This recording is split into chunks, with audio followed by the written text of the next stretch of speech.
हाँ, चलिए आज हम आगे का पढ़ते हैं। हम लोगों ने कहाँ तक मॉलिक्यूलर सॉलिड तक पढ़ लिया था। अब नेक्स्ट है कोवलेंट सॉलिड्स, ठीक है, जिसको हम बोलते हैं सहसंयोजी ठोस। Covalent solids are the solid whose constituent unit are atoms. तो कोवलेंट सॉलिड वो ठोस होते हैं जिनके रचक यूनिट या जिनको बनाने वाली यूनिट जो होती हैं वो एटम्स होती हैं, ठीक है। Examples diamond, graphite, silica, silicon, carbide, etc. In these solids covalent bond are found between atom.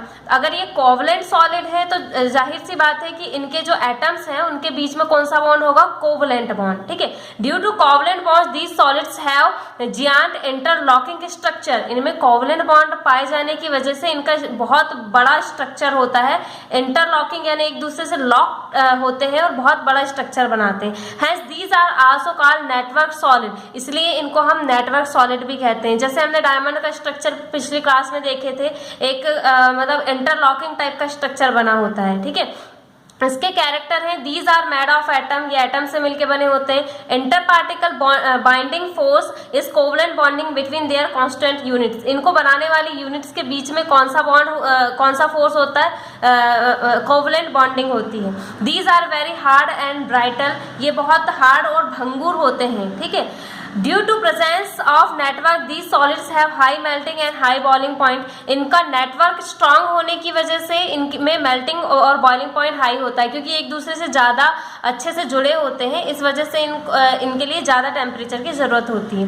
Due to high heat of vaporisation they are non volatile. अब इंटरलॉकिंग ज़्यादा स्ट्रांग होने की वजह से वेपराइजेशन इनका देरी से होता है, इसलिए ये नॉन वॉलेटाइल होते हैं। These are bad conductor of heat and electricity. Heat और इलेक्ट्रिसिटी के ये बैड कंडक्टर होते हैं, ठीक है। नेक्स्ट आएगा आपका metallic solids. Metallic solids are the solids whose structure units are metal atom. तो इसमें जैसे वर्ड में दिया हुआ है कि मेटेलिक सॉलिड है, इसलिए इनके स्ट्रक्चर यूनिट क्या होंगे, मेटल्स एटम्स होंगे, जैसे कॉपर, सिल्वर, निकल। The interparticles forces in these solids are metallic bond. इनके पार्टिकल्स के बीच में कौन सा बॉन्ड होता है, metallic bond. Metal atom occupy a fix position in the sea of valence electron. जो मेटल एटम्स होते हैं उनके चारों तरफ वैलेंस इलेक्ट्रॉन का एक सी या समुद्र के जैसा, मतलब चारों तरफ इलेक्ट्रॉन होते हैं और बीच में मेटल एटम होते हैं और इनकी फिक्स पोजीशन होती है। After lodging valence electron the rest part of the atom gain positive charge. ये अपने वैलेंस इलेक्ट्रॉन को खो करके या छोड़ करके पॉजिटिव चार्ज को ग्रहण करते हैं, क्योंकि इलेक्ट्रॉन बाहर होंगे तो पॉजिटिव चार्ज बढ़ जाता है। The attraction force between electron and positively charge part is called metallic bond. और इन्हीं इलेक्ट्रॉन और पॉजिटिव चार्ज के बीच में जो बॉन्ड बनता है उसी को हम मेटेलिक बॉन्ड कहते हैं। कैरेक्टर है, these solids are made in metal atom. ये जो सॉलिड होते हैं वो मेटल एटम से बने होते हैं। In these solid inter particle force metallic bond, इनके बीच में मेटेलिक बॉन्ड होता है। They range from soft to very hard. इनकी रेंज जो होती है वो सॉफ्ट से लेके हार्ड होती जाती है, ठीक है। जैसे sodium is very soft and osmium is very hard. जैसे सोडियम जो होता है वो सॉफ्ट होता है और ओस्मियम जो है वो हार्ड होता है, यानी आगे बढ़ने पे ये हार्ड होते जाते हैं। They show from low to very high melting and boiling point. ये अपना इनका जो मेल्टिंग और बॉइलिंग पॉइंट जो होता है वो लो से लेकर बढ़ता जाता है। They have lower higher and heat of vaporisation. इनकी मतलब जो हीट वेपराइजेशन की हीट है वो भी लो से लेकर हायर की ओर बढ़ती है। They are good conductor of heat electricity. Heat और इलेक्ट्रिसिटी के गुड कंडक्टर होते हैं, ठीक है। They are ductile and malleable. ये तन्य और आघातवर्धनीय होते हैं। इसका मतलब कि हम जब इसको खींचेंगे तो ये चादर में बदल जाएंगे, जैसे धातु की चादर होती है वैसे। और आघातवर्धनीय होते हैं यानी कि पीट पे भी ये तनते हैं, ठीक है। अब आपको जितने भी सॉलिड्स पढ़ना है आप इसमें समरी दी हुई इस टेबल में पढ़ सकते हैं, ठीक है। नेक्स्ट है हमारा topic unit cell in 2 dimensional and 3 dimensional lattices. तो यूनिट सेल का मतलब होता है आपके एकल सेल, ठीक है। ये एकल सेल के बारे में हमको पढ़ना है, जिसको हम द्विमीय या त्रिमीय लैटेक्स। लैटेक्स का मतलब होता है जालक। जैसे कि हमने डायमंड में जालकों को या लैटेक्स के बारे में, या हम क्रिस्टल्स में पढ़ते हैं कि लैटेक्स बनते हैं, उसी तरीके से ये है, ठीक है। Constant of a crystal. किसी भी क्रिस्टल को, कोई भी क्रिस्टल रहेगा उसको बनाने वाले जो कांस्टेंट रहते हैं, जैसे एटम हो, मॉलिक्यूल हो, आयन हो, जैसे हमने पीछे पढ़े कि सॉलिड्स को एटम, मॉलिक्यूल, आयन मिलकर बनाते हैं।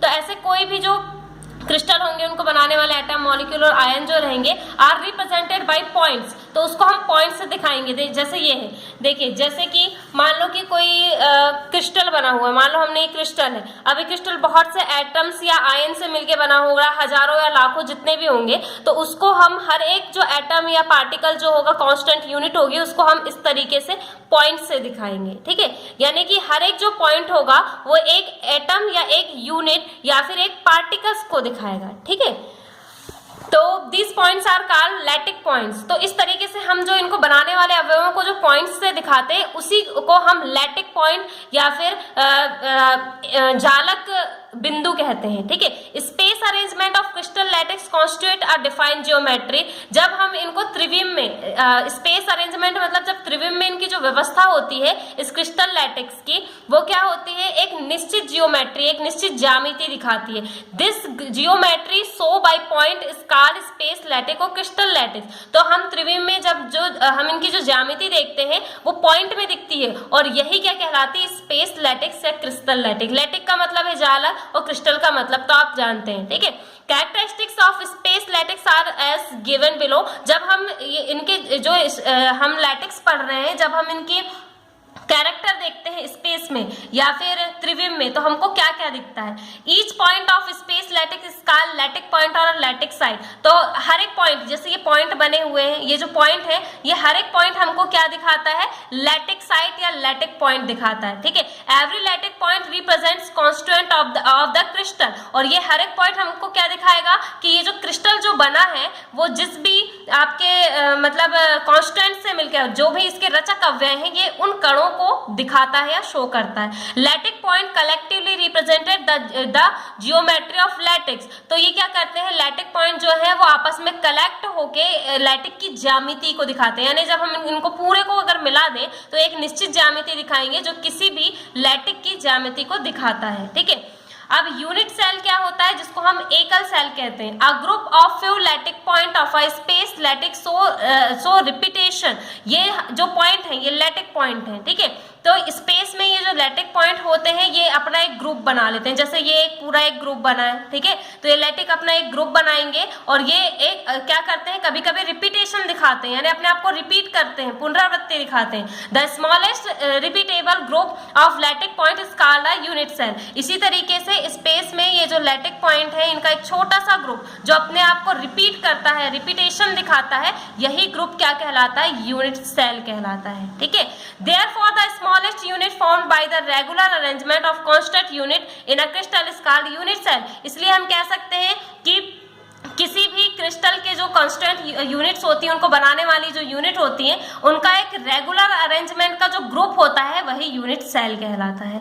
ठीक है, आप देखिए unit cell are two types. Unit cell दो तरीके की होती है, 2 डायमेंशनल यूनिट सेल और 3 डायमेंशनल यूनिट सेल। तो 2 डायमेंशनल यूनिट सेल क्या है, a regular arrangement of the lattices point in one plane in the call are 2 dimensional lattices. तो ये जो रेगुलर अरेंजमेंट होता है इन लैटिक पॉइंट्स का, अगर हम इनको एक प्लेन में दिखाएं, ठीक है, जैसे पेपर है, इस पेपर में अगर हम इन पॉइंट को दिखाएंगे तो इनका जो अरेंजमेंट होगा वो 2 डायमेंशनल कहलाएगा। ठीक है, the smallest part of lattice that form the whole lattices by repetition is called a 2 dimensional unit cell.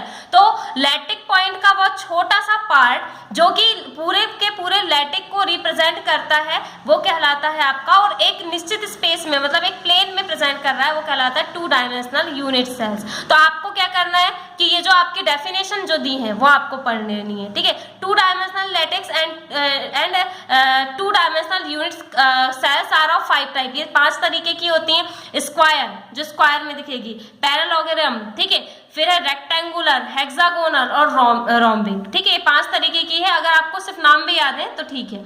3 dimensional unit cell, the arrangement of lattice points in 3 dimensional space of crystal represented the 3 dimensional lattice। तो किसी भी lattice point को हम अब कहाँ देखेंगे, पहले हम प्लेन में देख रहे थे, अब इन्हीं लैटिक पॉइंट्स का जो है अरेंजमेंट जो होता है वो स्पेस में हो, यानी कि आपका त्रिविम में जब हम इनको देखते हैं तो वो कहलाता है आपका 3 डायमेंशनल लैटिक्स। जैसे ये आपका फिगर बना हुआ है, इसमें आपको सामने का, पीछे का और ऊपर नीचे आइट साइड सब कुछ दिखेगा, ये स्पेस कहलाता है। ठीक है, तो ये आपको 3 डायमेंशनल कहलाता है। कहलाता है। The smallest group of lattice point showing the geometry of 3 dimensional lattices is called the 3 dimensional unit cell. तो इस लैटिक पॉइंट का वो छोटा सा समूह जो कि आपका 3 डायमेंशनल में अपनी जियोमेट्री या ज्यामिति को शो करता है, वो 3 डायमेंशनल यूनिट सेल कहलाता है। ठीक है, the repetition of this is space form a 3 dimensional lattices. तो यही अपनी 3 डायमेंशनल लैटिक्स की ज्यामिति दिखाते हैं। अब नीचे आइए, according to relative axial distance and interfacial angles of 3 dimensional unit cell crystals are of 7 types. तो जब हम ये जो आपका 3 डायमेंशनल जो स्ट्रक्चर बना है, इसमें एक्सियल डिस्टेंस यानी कि इनके मतलब एक्सिस के बीच में कितनी दूरी है, इंटरफेसियल एंगल यानी कि इनके फलकों के बीच में कितना एंगल बन रहा है, इसके अकॉर्डिंग में ये जो यूनिट सेल होते हैं वो 7 टाइप के होते हैं। लेकिन बेसिकली जो 3 डायमेंशनल यूनिट सेल होती हैं वो 2 टाइप की होती हैं।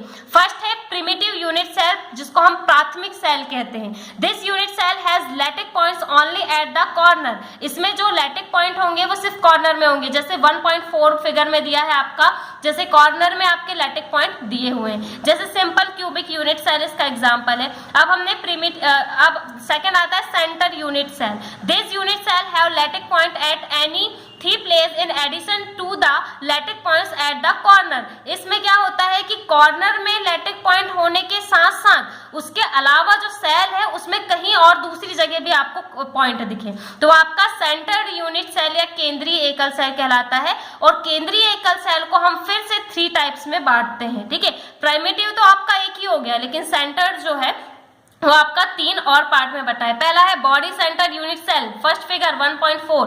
These unit cell have lattice point at the centre of the body is addition to the lattice point at the corner. इसमें कॉर्नर में लैटिक पॉइंट होने के साथ आपका बीच में यानी सेंटर में, इस सेल के सेंटर में एक आपका पॉइंट दिखेगा, तो वो कहलाएगा आपका बॉडी सेंटर क्यूबिक सेल, जिसको हम कायिक केंद्रित यूनिट सेल कहते हैं। ठीक है, नेक्स्ट है फेस सेंटर्ड यूनिट सेल, जो आपका दिया है फेस सेंटर्ड को हम बोलते हैं फलक केंद्रित। तो these unit cell have lattice point at the centre of each face in addition to the lattice points at the corner. इसमें कॉर्नर के अलावा जो आपकी जो 6 जो आपके फेसल होते हैं, फलक जो है, वहां पे आपको एक लैटिक पॉइंट दिखता है जैसे फिगर में। ठीक है, face centred cubic unit cell.